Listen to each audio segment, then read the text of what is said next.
Assalamu alaikum wa rahmatullahi wa barakatuh. Bismillah walhamdulillah wa salatu wassalam ala rasulillah wa ala alihi wa sahbihi wa man walah. Rabbi sharah li sadri wa yassir li amri wahlul 'uqdatan min lisani yafqahu qawli.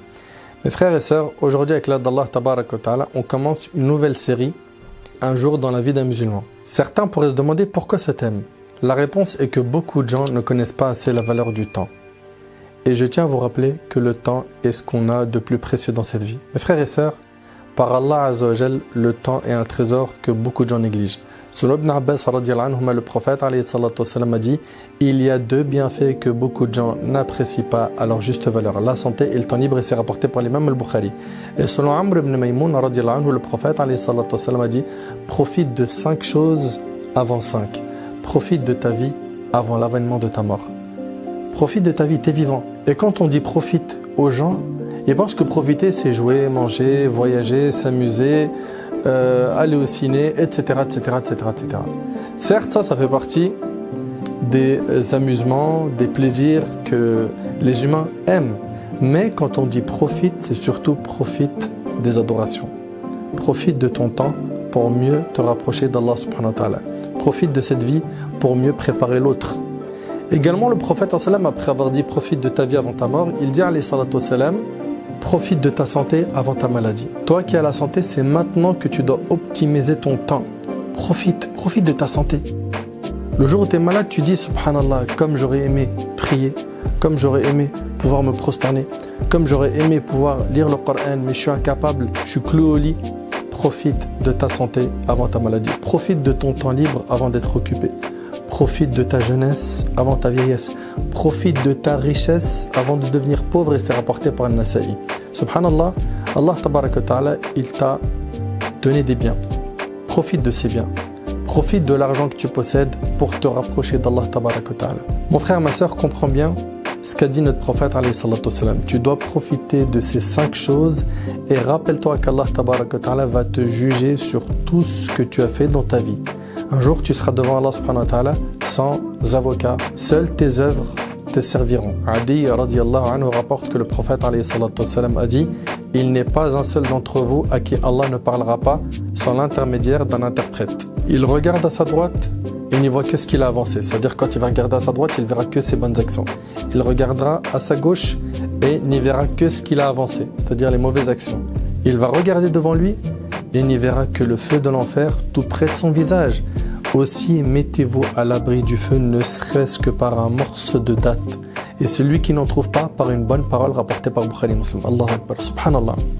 Tu peux te mettre à l'abri du feu par un morceau de date que tu fais en aumône, en don. T'imagines un petit peu? Ça veut dire quoi? En deux mots, ça veut dire la tahqiranna min al-ma'rufi shay'a. Ne méprise aucun bien. À partir du moment où tu es capable de faire le bien, fais-le. Et ne te dis pas, non, c'est pas assez grand.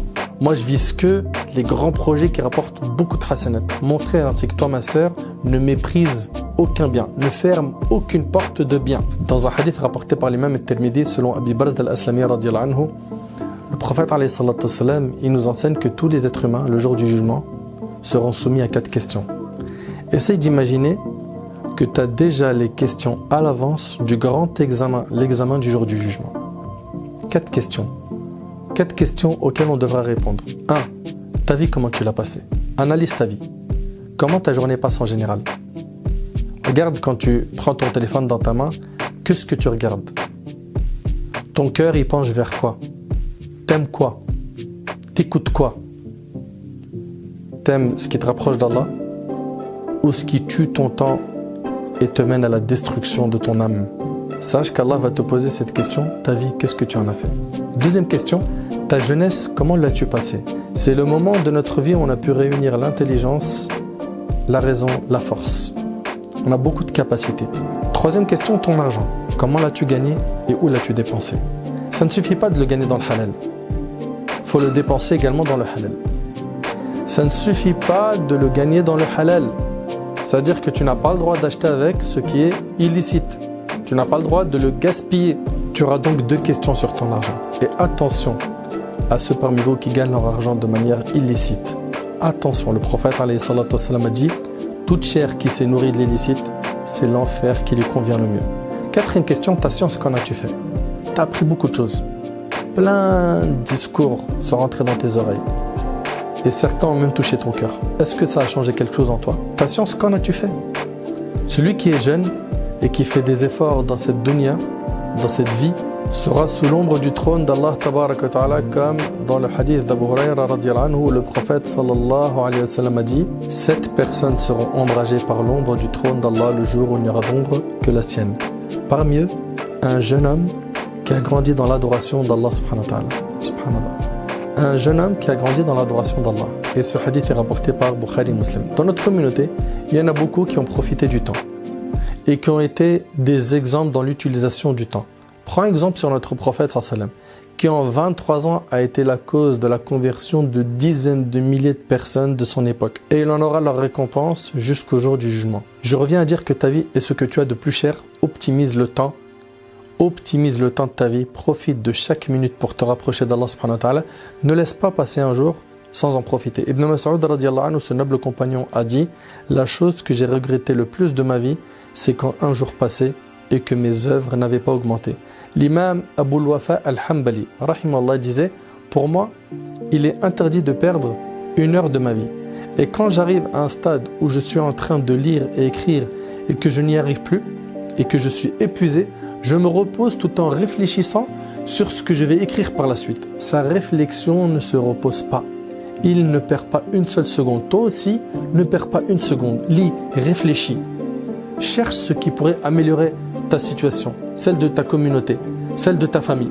Le premier verset qui a été révélé, comme vous le savez, c'est « Lis, iqra ». Cet homme, Abu al-Wafa, quand il mangeait, il disait à sa femme: quand tu amènes le repas, la soupe et le pain, mélange le pain à cette soupe et amène-la moi. Elle lui a dit: mais pourquoi tu ne prends pas le pain seul et la soupe seule? Il lui répondit: car l'écart de temps que je mets entre couper le pain, le tremper dans la soupe et le mâcher est trop grand, alors que je pourrais pendant ce temps qui est perdu lire au moins 50 versets du Coran.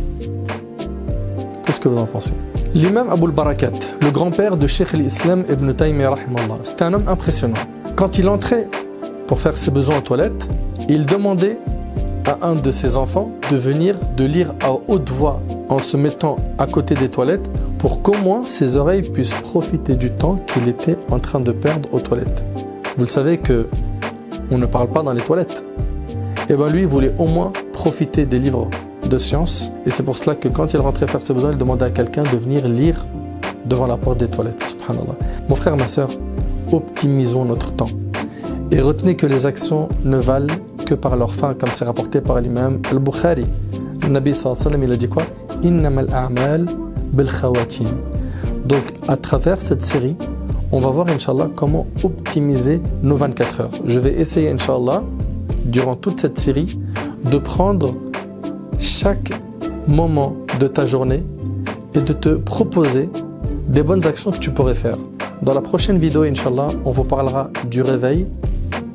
Tu as réglé ton réveil pour Salat al-Subh. Et bien sûr, tu ne vas pas te réveiller 1 minute ou 2 avant Subh, mais tu vas essayer de te réveiller un petit peu avant pour faire pas mal de choses, Inch'Allah, qu'on va vous proposer. On en parle, Inch'Allah, dans la prochaine vidéo. Qu'Allah tabaraka wa ta'ala me facilite ainsi qu'à vous de tirer profit de ces enseignements. أسأل الله سبحانه وتعالى أن ينفعني بما قلت وأن ينفعكم بما سمعتم. هذا ما أعلم والله عز وجل أعلى وأعلم. سبحانك اللهم وبحمدك أشهد أن لا إله إلا أنت أستغفرك وأتوب إليك والسلام عليكم ورحمة الله وبركاته.